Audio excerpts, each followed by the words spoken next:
సంతోషం. మరి బంధుమిత్రులందరి మధ్యలో ఈ రీతిగా మరి కూడిక ఏర్పాటు చేయబడటం సాధారణంగా అనేక సందర్భాలలో ప్రభువుని స్తుతించడానికి మనకు అనేకమైన సందర్భాలు కనపడుతూ ఉంటాయి. అనేకమైన సందర్భాలను మనం ఏర్పాటు చేసుకుంటూ ఉంటాం. ఆ రీతిగా ఇది కూడా ఒక మంచి సందర్భమే. బాల్యాన్ని దాటి యవన ప్రాయంలో అడుగు పెడుతూ ఉన్న మరి చిన్నారి జెసికాను బట్టి ప్రభువుని ఎంతగానో స్తుతిస్తూ ఉన్నాను. యవన ప్రాయం అనేది ప్రతి వ్యక్తి జీవితంలో కూడా చాలా ప్రాముఖ్యమైనది, విలువైనది కూడా. దేవుడు యవనస్తుల్ని అనగా ఆయన చిత్తానుసారంగా ప్రవర్తించిన ప్రతి యవనస్తుల్ని కూడా ఆయన బహుబలంగా వాడుకున్నట్టు పరిశుద్ధ గ్రంథంలో మనం చూస్తూ ఉంటాం. ప్రభువుకి యవనస్తులంటే చాలా ఇష్టం. అంటే మిగిలిన వారు ఇష్టం లేదని కాదు, కానీ వారి ద్వారా ఆయన ఎన్నో బలమైన కార్యాలను జరిగించాలని ఆయన ఆశపడుతూ ఉన్నాడు. అదే రీతిగా సాతానుకు కూడా యవనస్తులే కావాలి. ప్రభువుకి యవనస్తులే కావాలి, సాతానుకు కూడా యవనస్తులే కావాలి. ఎందుకంటారా? ప్రభు చేతిలో బలంగా వాడబడకుండా వారు తన యవన బలమంతా కూడా అపవాది చేతికి అప్పగించుకున్నారనుకోండి, వారు ఏమాత్రం కూడా దేవునికి ఉపయోగకరంగా ఉండరు. అందుకని అపవాదికి కూడా యవనస్తులే కావాలి. గమనించండి, దేశానికి కూడా యవనస్తులే కావాలి. ఎందుకంటారా? ఏ దేశంలో అయితే యవనస్తుల జనాభా ఎక్కువ ఉంటుందో ఆ దేశంలో ఉత్పాదకత కూడా ఎక్కువ ఉంటుంది, ప్రొడక్టివిటీ కూడా ఎక్కువ ఉంటుంది. అందుకని దేవునికైనా అపవాదికైనా దేశానికైనా యవనస్తులు చాలా అవసరం. గమనించండి, సైన్యంలో యవనస్తుల్ని తీసుకుంటారా? యవన ప్రాయంలో ఉన్న యువకుల్ని తీసుకుంటారా? లేదా వృద్ధాప్యంలో ఉన్న వారిని తీసుకుంటారా? అంటే యువకులనే ఎక్కువగా సైన్యంలోకి తీసుకుంటారు. కారణం ఏంటంటే వారి యవన బలము దేశానికి ఉపయోగపడాలని. ఆ రీతిగా యవన ప్రాయం అనేది ప్రాముఖ్యమైనది, ముఖ్యమైనది. కాబట్టి ఈ యవన ప్రాయము ఆశీర్వాదకరంగా, దీవెనకరంగా ప్రతి వ్యక్తి జీవితంలో ఉండాలి అంటే కొన్ని ప్రాముఖ్యమైన సంగతులు మనం నేర్చుకోవాలి. ప్రతి యవనస్తుడి జీవితము మేలుకరంగా, ఆశీర్వాదకరంగా ఉండాలి అంటే పరిశుద్ధ గ్రంథం మనకి బోధిస్తూ ఉన్నది ఏంటంటే, సాధారణంగా మనం చూడగలిగితే మన యవన జీవితం ఎప్పుడైతే పరిశుద్ధంగా ఉంటుందో దానిని బట్టే మన జీవితము ఆశీర్వదించబడుతుంది. 119వ కీర్తన 9వ చరణంలో రాయబడిన మాటను మనం చదవగలిగితే, యవనస్తులు దేని చేత తమ నడతను శుద్ధిపరచుకొందురు, నీ వాక్యమును బట్టి దానిని జాగ్రత్తగా చూచుకొనుట చేతనే కదా అని రాయబడి ఉంటుంది. వాస్తవానికి యవన ప్రాయంలో అనేకమైన ఆకర్షణలు మనిషికి కలుగుతూ ఉంటాయి. దానిని బట్టి మనిషి వైపరీత్యంగా ప్రవర్తించే అవకాశాలు ఉంటాయి. కానీ ఏ వ్యక్తి అయితే ప్రవర్తనను పరిశుద్ధ గ్రంథంతో పోల్చి చూసుకుంటాడో, పరిశుద్ధమైన జీవితాన్ని, ఈ లోకానికి వేరై ప్రత్యేకమైన జీవితాన్ని కలిగి ఉంటాడో ఆ వ్యక్తి తప్పకుండా ఆశీర్వదించబడతాడు. అందుకనే గమనించండి, ఇక్కడ దావీదు మహారాజు అంటున్నాడు, యవనులు దేని చేత తమ నడతను శుద్ధిపరుచుకుంటారు. దేని చేత అంటే అక్కడ ప్రశ్న అడుగుతూ ఉన్నాడు, అదే సమయంలో జవాబు కూడా చెప్తా ఉన్నాడు. ఏంటంటే, నీ వాక్యము చేత దాన్ని జాగ్రత్తగా చూసుకోవటం కదా.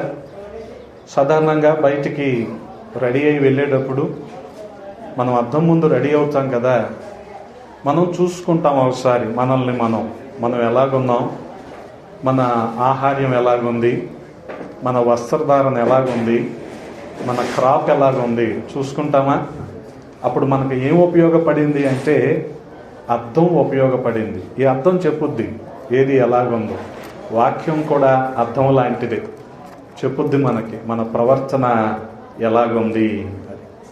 అందుకనే ఎలా నడుచుకోవాలనేది వాక్యం మనకు నేర్పిస్తుంది, గమనించండి. అందుకనే వాక్యానుసారమైన జీవితము మనిషిని ఆశీర్వాద పదంలోనికి నడిపిస్తుంది. వాక్యానుసారమైన ప్రవర్తన, వాక్యానుసారమైన నడవడిక, వాక్యానుసారమైన మాట తీరు, ఇవి మనిషిని మేలుకరంగా మారుస్తాయి, దీవెనకరంగా మారుస్తాయి. అందుకనే దేవుని వాక్యముతో మనము పోల్చి చూసుకోవాలి. మనకు మాదిరి ఏంటంటే దేవుని వాక్యమే. అందుకని దేవుని వాక్యాన్ని మనము చదవాలి, అనుసరించాలి, దానికి తగినట్టుగా నడుచుకోవాలి. గమనించండి, ఏదో తీరిక దొరికినప్పుడు కాదు, కానీ వాక్యాన్ని చదవటానికే మనం సమయాన్ని కేటాయించాలి. చాలామంది దైవిక జీవితంలో అనుకునేది ఏంటంటే వాక్యం చదవటానికి మాకంత సమయం ఉండట్లేదండి కదా. అంటే అనేకమైన వ్యాపకాలు ఉంటాయి, కానీ మనిషికి సమయం దొరక్కపోవటం ఏంటి కదా. ప్రతి వ్యక్తికి కూడా 24 గంటలే ఉంటుంది రోజులో. ప్రయోజకులకి 24 గంటలే ఉంటుంది రోజులో. జీవితాన్ని వృధాగా గడిపే వారికి 24 గంటలే ఉంటుంది. దేనికి ఎంత ప్రాధాన్యత ఇస్తున్నామనేది మన చేతుల్లో ఉంటుంది. గమనించండి, దేనికి ఎంత ప్రాధాన్యత ఇస్తున్నాం కదా. లోకానుసారమైన పనులకి ఎంత ప్రాధాన్యత ఇస్తున్నాం, వాక్యాన్ని ధ్యానించటానికి ఎంత ప్రాధాన్యత ఇస్తున్నాం, ధ్యానించిన తరువాత దాన్ని అనుసరించటానికి ఎంత భయభక్తులు కలిగి ఉంటున్నాం, ఎంత విధేయత వాక్యానికి చూపిస్తున్నాం అనేది మనం అర్థం చేసుకోవాలి. అందుకనే యవనస్తులు వారి ప్రవర్తనకు మరి ఏది దిక్సూచి అంటే దేవుని వాక్యమే. గమనించాలి, దేవుని వాక్యమే. ఆ రీతిగా దేవుని వాక్యముతో మన ప్రవర్తనను సరిపోల్చుకుంటూ సరిచేసుకుంటూ మనము మన జీవితాన్ని కొనసాగించినప్పుడు ఖచ్చితంగా మన జీవితాలు ఆశీర్వాదకరంగా, అనేకులకు మేలుకరంగా, ముఖ్యంగా మనకు దీవెనకరంగా ఉంటాయి. అందుకని దేవుని వాక్యము చాలా అవసరం. వాక్యాన్ని బట్టి మనల్ని మనము శుద్ధి చేసుకోవటం. అందుకనే యవన జీవితంలో పరిశుద్ధత అనేది నేటి దినాన చాలా అవసరం. గమనించండి, పరిశుద్ధత అవసరం. దీన్ని బట్టే యవనస్తులు దేవునికి మేలుకరంగా, మహిమకరంగా జీవించగలుగుతారు. రెండవది ఏంటంటే మనము దేవునికి భయపడే వారంగా ఉండాలి కదా. వయోజనులకి భయం ఉంటుంది కదా. ఏ రోజు ఏం జరగబోతుంది, ఎలాగ ఆర్థిక పరిస్థితులు ఏంటి అనే భయం ఉంటుంది. పిల్లలకి ఆ భయం ఉంటుందా? ఉండదుగా. పిల్లలకి ఆ భయం ఉండదు, ఎందుకనంటే వారికి బాధ్యతలు ఉండవు కాబట్టి. ఇటు యవనస్తులు అటు పిల్లలు కాదు, ఎందుకని బాధ్యతలన్నీ మరిచిపోయి ఆనందంగా గడపటానికి. ఇటు పెద్దలో కాదు, బాధ్యతలన్నీ మేదేసుకొని చింతపడిపోవటానికి. వీళ్ళు అటు ఇటు కానీ ఒక స్థాయిలో ఉన్నారు. గమనించండి. అందుకని వీళ్ళని ఏమంటామంటే ఇంటర్మీడియట్ అంటాం. వీళ్ళు అటు స్కూల్ పిల్లలు కాదు, అటు ఉద్యోగస్తులు కాదు, అటు ఇటు కాని స్థాయిలో ఉన్నారు. యవన ప్రాయం కూడా అటువంటిది కదా. మనకు కూడా యవనస్తుల మీద కొంత భయం ఉంటుంది తల్లిదండ్రులకి. వీళ్ళు ఎలాగ ప్రయోజకులు అవుతారు, ఎలాగ సెటిల్ అవుతారు, ఎలాగ చదువుకుంటారు అనే ఒక రకమైన భయం ప్రతి తల్లిదండ్రులకి ఉంటుంది.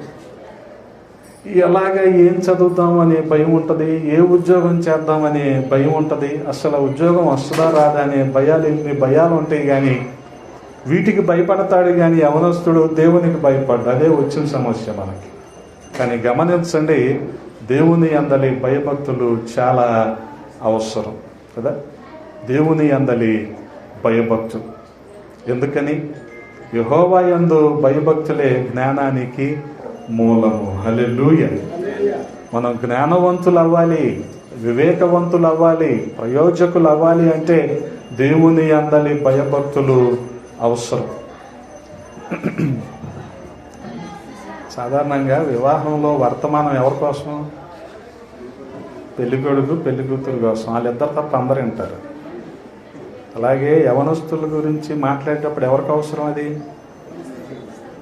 నువ్వు మంచినీళ్ళు తాగకుండా కూర్చో, ఒక 5 నిమిషాల్లో ముగిచ్చేస్తా, కూర్చోండి. ఆ 1 పోతే మిగతా 7 ఉన్నారు కదా, 7 ఇక్కడ కూర్చోండి, అటు ఇటు వెళ్ళకుండా. క్యాటరింగ్ ఇచ్చాం కదా, ఇంకేముంటుంది పని అక్కడ. కూర్చోండి ఇక్కడ అందరూ. ఉన్నాడా నెహెమ్యా? జాగ్రత్తగానండి చెప్పేది. భయభక్తులు అనేవి చాలా అవసరం, గమనించండి. అది చూడు, మన ఫ్రెండ్స్ కూడా వచ్చారు ఆఖరి లైన్లో. We welcome you, so nice of you, you have come here to bless our child Jessica. I think you are friends of Jessica. So nice of. Am I audible? నా ఇంత మైక్ పెడితే నేను audible కాదా? వినపట్టలేదా నీకు? మరి ఇంకేంటి? గమనించండి, పరిశుద్ధత ఎంత అవసరమో యవనస్తుల జీవితంలో దేవుని యందలి భయభక్తులు కూడా అంతే అవసరం. గమనించండి, యవనస్తులు చెప్పాను కదా, కెరీర్ గురించి భయపడతారు కానీ దేవునికి భయపడరు. కెరీర్ ఏమైపోద్ది, ఇది చదువుతున్నాం, ఈ చదువుకు తగ్గట్టు ఉద్యోగం వస్తుందా లేదా, ఈ భయం ఉంటుంది కానీ దేవుని అందలి భయభక్తులు ఉండవు. గమనించండి. అందుకనే ప్రవక్త అయిన ఏలియా అంటాడు, 1 రాజుల గ్రంథము 18వ అధ్యాయము 12వ వచనంలో ఆఖరి భాగంలో మాట్లాడుతూ అంటాడు, నేను బాల్యము నుండి యెహోవా యందు భయభక్తులు నిలిపిన వాడను అంటాడు. గమనించండి, ఎప్పటి నుంచి? బాల్యము నుండి కదా. ఇంజక్షన్ అంటే భయం ఎప్పుడు వస్తుంది మనకి? ఇంజక్షన్ అంటే భయమే కదా. ఎప్పుడు వస్తుంది? డాక్టర్ దగ్గరికి వెళ్ళినప్పుడు వస్తుంది. అదే ఇంజక్షన్ పొడిపించుకోవాల్సి వస్తుంది అనే భయం నీకు మొదటి నుంచి ఉందనుకో, చాలా జాగ్రత్తగా ఉంటావు ఆరోగ్యపరంగా. కానీ డాక్టర్ దగ్గరికి వెళ్ళినప్పుడే వస్తుంది. గమనించండి, మనుషులకు కూడా భయం ఎప్పుడు వస్తుందో తెలుసా? సమస్యలు వచ్చినప్పుడే వస్తుంది, అప్పుడే దేవుడు గుర్తొస్తాడు. అది కాదంట విషయం.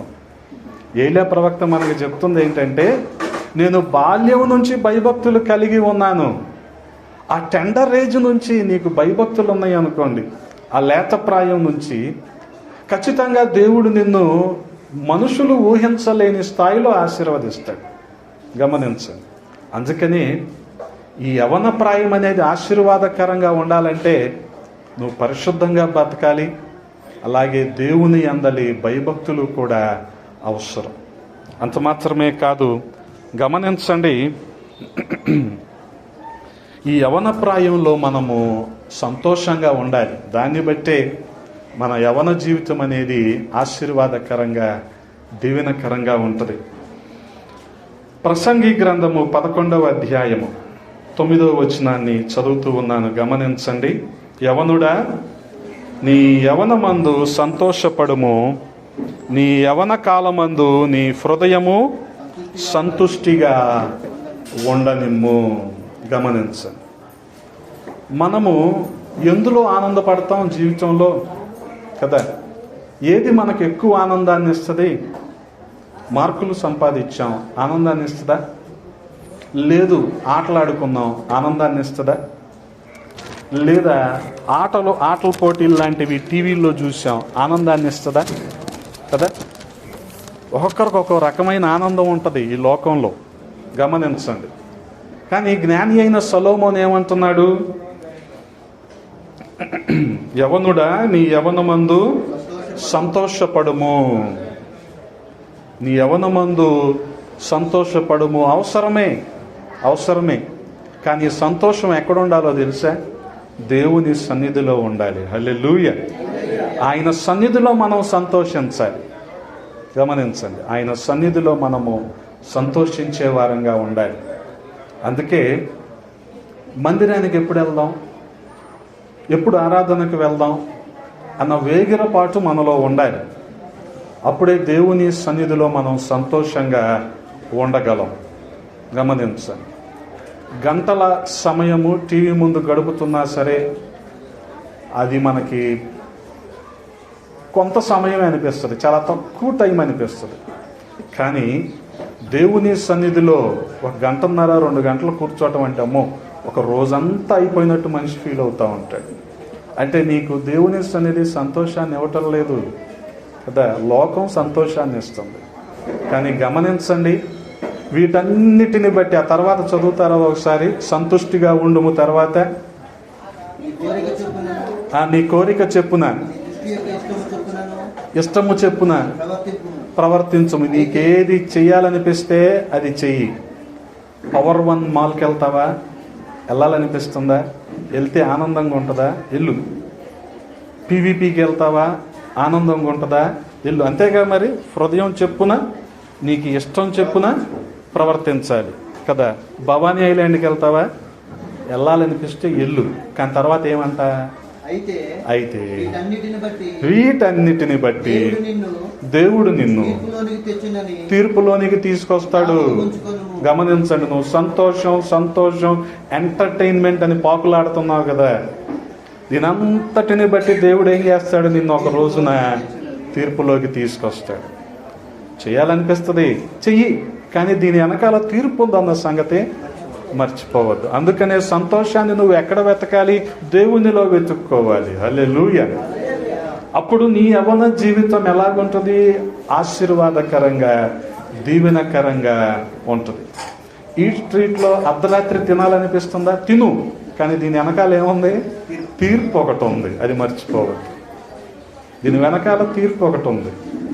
అందుకని భయపడుతున్నాడు కదా మనిషి, దేవునిలో భయపడాలి, దేవునికి భయపడాలి. లోకంలో సంతోషం తెచ్చుకుంటున్నాడు కదా, సంతోషపడుతున్నాడు కదా, తాత్కాలికమైన ఆనందాన్ని పొందుకుంటున్నాడు కదా, అది కాదు, దేవునిలో మనం ఆనందించాలి. గమనించండి, దేవునిలో మనము ఆనందించాలి. అప్పుడే మన జీవితము ఆశీర్వాదకరంగా ఉంటుంది. అదే రీతిగా మనం చూడగలిగితే పౌలు అపోస్తలుడు కూడా తిమోతికి ఒక ఉత్తరం రాస్తూ అంటాడు, మొదటి పత్రికలో 4వ అధ్యాయము 12వ వచనంలో అంటున్నాడు. గమనించండి, నీ యవనమును బట్టి ఎవడును నిన్ను తృణీకరింపనీయకుము, గాని మాటలోను ప్రవర్తనలోను ప్రేమలోను విశ్వాసములోను పవిత్రతలోను విశ్వాసులకు మాదిరిగా ఉండుము. మాదిరిగా ఉండాలి. పరిశుద్ధంగా ఉండటం యవనస్తుడికి ఎంత అవసరమో, భయభక్తులు కలిగి ఉండటం ఎంత అవసరమో, యవనాన్ని బట్టి సంతోషించటం, అది కూడా దేవునిలో సంతోషించటం ఎంత అవసరమో, మాదిరిగా ఉండటం కూడా అంతే అవసరం. ఈ రోజున యవనస్తులు ఇట్టే ప్రభావితం అవుతారు. అందుకని మార్కెట్కి అంతా యవనస్తులే ఒక రకంగా రాజపోషకులు కదా. యవనస్తులు ఏం చెప్పినా ఇట్టే ప్రభావితం అవుతారు. పలానా క్రీడాకారుడు వాడిన షర్టు అంటే వెంటనే కొనేస్తారు. పలానా సినీ తార వాడిన బూట్లు అంటే వెంటనే కొనేస్తారు. అంటే ఇట్టే ప్రభావితం అవుతున్నారు. అంటే వీళ్ళు ఎవరిని మాదిరిగా తీసుకుంటున్నారు, క్రీడాకారుల్ని సినీ తారల్ని మాదిరిగా తీసుకుంటున్నారు. గమనించండి. కానీ యవనస్తుడు ఎలాగ ఉండాలో తెలుసా, యవనస్తుడే సమాజానికి మాదిరిగా ఉండాలి. ఎటువంటి యవనస్తుడు ఉండగలడు, ఎవరైతే పరిశుద్ధంగా ఉంటారు, ఎవరైతే భయభక్తులు కలిగి ఉంటారు, ఎవరైతే ప్రభువునందు ఆనందించే క్రమంలో ఉంటారో వారు మాదిరికరంగా ఉండగలరు. గమనించండి. అందుకనే క్రైస్తవులు చేయవలసింది ఏంటంటే, లోకంని చూసి మనము ప్రభావితం అవటం కాదు, కానీ మనల్ని చూసి లోకమే ప్రభావితం అవ్వాలి. అటువంటి మాదిరిని మనము చూపించాలి అంటే మనలో ఏముండాలో తెలుసా, బుద్ధి ఉండాలి. గమనించండి, ఏముండాలి, మనలో బుద్ధి ఉండాలి. అది ఉంటే చిన్న కుమారుడు ఎక్కడుండేవాడు, ఇంట్లోనే ఉండేవాడు. కానీ ఏం చేశాడు, అది లేక వెళ్ళిపోయాడు, ఆస్తి అంతా నష్టపరిచేశాడు. కానీ ఆ తర్వాత చాలా స్పష్టంగా రాసి ఉంటుంది కదా, బుద్ధి వచ్చినప్పుడు తిరిగి వచ్చాడంట తండ్రి దగ్గరికి. అందుకనే మనం కూడా మాదిరిగా ఉండాలంటే ముందు మనకి వ్యక్తిగత స్థాయిలో బుద్ధి అనేది అవసరం. అందుకని గమనించండి, బానిసలుగా మరి బబులోనుకు తీసుకువెళ్ళబడ్డారు దానియేలు కానీ, షడ్రకు, మేషాకు, అబేద్నెగో కానీ. అక్కడ 12వ అధ్యాయము 3వ వచనాన్ని ఒకసారి చదువుతారా? 12వ అధ్యాయము 3వ వచనము. బుద్ధిమంతులైతే, ఎవరికి బుద్ధి ఉంటే వాళ్ళు ఎలాగుంటారు? ఆకాశ మండలములోని జ్యోతులను పోలిన వారిగా ప్రకాశిస్తూ ఉంటారు. నీతి మార్గాన్ని అనుసరిస్తారు, నడుచుకుంటారు. ఎవరు అనేకులను, చాలా బాగా అర్థం చేసుకోవాలి ఇది, ఎవరు అనేకులను ప్రభు వైపు తిప్పుతారో గమనించండి, వారు నక్షత్రము వలె నిరంతరము ప్రకాశిస్తారు. హల్లెలూయా. గమనించండి, అటువంటి మాదిరి అవసరం. ఇటువంటి మాదిరి ఎవరు చూపించగలరు?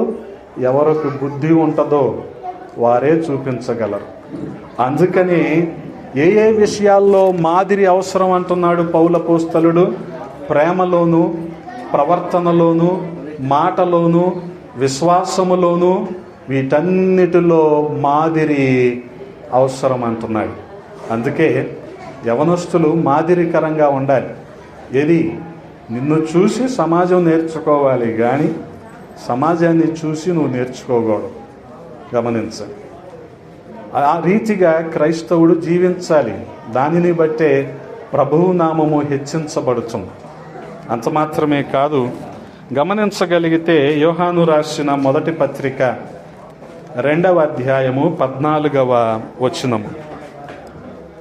యోహాను రాసిన మొదటి పత్రిక 2వ అధ్యాయము 14వ వచనము చదవండి. ఎరిగి ఉన్నారు, మీకు రాయిచున్నాను. తండ్రులారా, మీకు రాయిచున్నాను. యవనస్తులారా, మీరు బలవంతులు. అందుకే సైన్యానికి ఎవరు అవసరం అని చెప్పాను? యవనస్తులే అవసరం. యవనులారా, మీరు బలవంతులు. మీరు బలవంతులు, శక్తి యుక్తులు కలిగిన వారు, ముఖ్యంగా అపవాదిని ఎదిరించగలిగిన సామర్థ్యము ఉన్నవారు. అందుకనే మీరు దుష్టుని జయించి ఉన్నారు అంటాడు ఆఖరిలో. మీరు బలవంతులు, మీరు దుష్టుని జయించి ఉన్నారు. మీరు దుష్టుని జయించాలి, బలహీనతల మీద అధికారం పొందుకోవాలి కదా. ఏకాగ్రత కుదరట్లేదు అంటారు కదా. ఏకాగ్రత ఎందుకు కుదరదు? చాలా వ్యాపకాలు ఉంటాయి కదా. ప్రయారిటీస్ ఏంటో తెలియదు వీళ్ళకి. అందుకనే కాన్సన్ట్రేషన్ ఉండదు. అది చాలా చాలా గుర్తుపెట్టుకుంటారు, మెమరీ నిండిపోద్ది, అసలు గుర్తుండదు. అది అసలు ఏం కావాలి? చదువు గుర్తుండాలి కదా. అవి గుర్తుండవు, మిగతా అన్నీ గుర్తుపెట్టుకుంటారు. అందుకని నిన్న సీఎం ఏమంటున్నాడు? ఫోన్ ఎక్కువసేపు చూడొద్దు అంటున్నాడు పిల్లల్ని. ఎందుకని? చూసినవన్నీ ఎక్కడికి వెళ్ళిపోతాయి? ఈ మెమరీ ట్రేసెస్లోకి వెళ్ళిపోతాయి. వీడి పుస్తకం కంటే ఫోన్తో ఎక్కువ ఉన్నాడు అనుకో కదా. అందుకని కత్తి వల్ల ఉపయోగాలు చాలా ఉంటాయి. కత్తితో కూరగాయలు కొయ్యొచ్చు, పీకలో కొయ్యొచ్చు కదా. నువ్వు దేనికి ఉపయోగించావు అనేదే నీ విఘ్నత, నీ బుద్ధి, నీ ఎంపిక, నీ ప్రయారిటీ. నువ్వు దేనికి ఉపయోగించావు? ఫోన్ వల్ల అలాగే ఉపయోగాలు ఉంటాయి, నష్టాలు ఉంటాయి. నువ్వు దేనికి వాడావు కదా. గమనించండి, ఇటువంటి బలహీనతల్లో పడిపోయి అనేకులు కూడా, యవనస్తులు ఎంతో నిరాశలోకి వెళ్ళిపోతూ ఉంటారు. కానీ ఏమంటున్నాడు యవనస్తుల్ని? మీరు బలవంతులు అంటున్నారు. ఎందుకు బలవంతులు వీరు? దేవుని వాక్యము వారిలో నిలిచి ఉంది. వాళ్ళు ఏదైతే వాక్యాన్ని ధ్యానిస్తున్నారో దాన్ని అనుసరించే వారిగా వాళ్ళు ఉన్నారు. కాబట్టే వారు దుష్టుని, హల్లెలూయా, వారు దుష్టుని జయించి ఉన్నారు. గమనించండి, ఆ రీతిగా ప్రత్యేకించబడి ఒక పరిశుద్ధమైన జీవితాన్ని పొందుకునేలాగా వాక్యాన్ని ధ్యానించాలి, వాక్యాన్ని అనుసరించాలి. భయభక్తులు కలిగి ఉండాలి, దేవుని అందరి భయభక్తులు. దీని వలన మనిషికి జ్ఞానం వస్తుంది. గమనించండి. అలాగే ఆనందించాలి. ఎక్కడ? ప్రభువునందు ఆనందించాలి. లోకంలో ఆనందించావా? దీని వెనకాల ఏముందని చెప్పాను? తీర్పు ఎదురు చూస్తుంది. చేయాల్సిందంతా చేశాక తీర్పు ఖచ్చితంగా ఉంటుంది. గమనించండి. అంత మాత్రమే కాదు, యవనస్తులు ఎలాగుండాలి? మాదిరిగా ఉండాలి. విశ్వాసములో, ప్రేమలో, పవిత్రతలో, ప్రవర్తనలో, మాటలో, అన్నిటిలో యవనస్తులు ఎలాగుండాలి? మాదిరిగా. అది అంటే వీళ్ళను చూసే సమాజము ప్రభావితం అవ్వాలి, కానీ సమాజాన్ని చూసి వీళ్ళు ప్రభావితం అవ్వకూడదు. గమనించండి. అంత మాత్రమే కాదు, వాక్యము వీరిలో నిలిచి ఉంది కాబట్టి వీరు బలవంతులు. వాక్యము వలన వీరు, వాక్యం అనే పాల వలన వీరు బలం తెచ్చుకున్నారు. కాబట్టి వీరు ఎవరిని జయించారు? దుష్టిని జయించారు. గమనించారు. ఆ రీతిగా యవనస్తుల జీవితాలు ఆశీర్వాదకరంగా, దీవెనకరంగా, మేలుకరంగా ఉండాలని ప్రతి ఒక్కరూ కూడా ప్రార్థిద్దాం. అటువంటి కృప దేవాది దేవుడు దయచేయును గాక. ఆమేన్. తలలు వంచండి, ప్రార్థన చేసుకుందాం.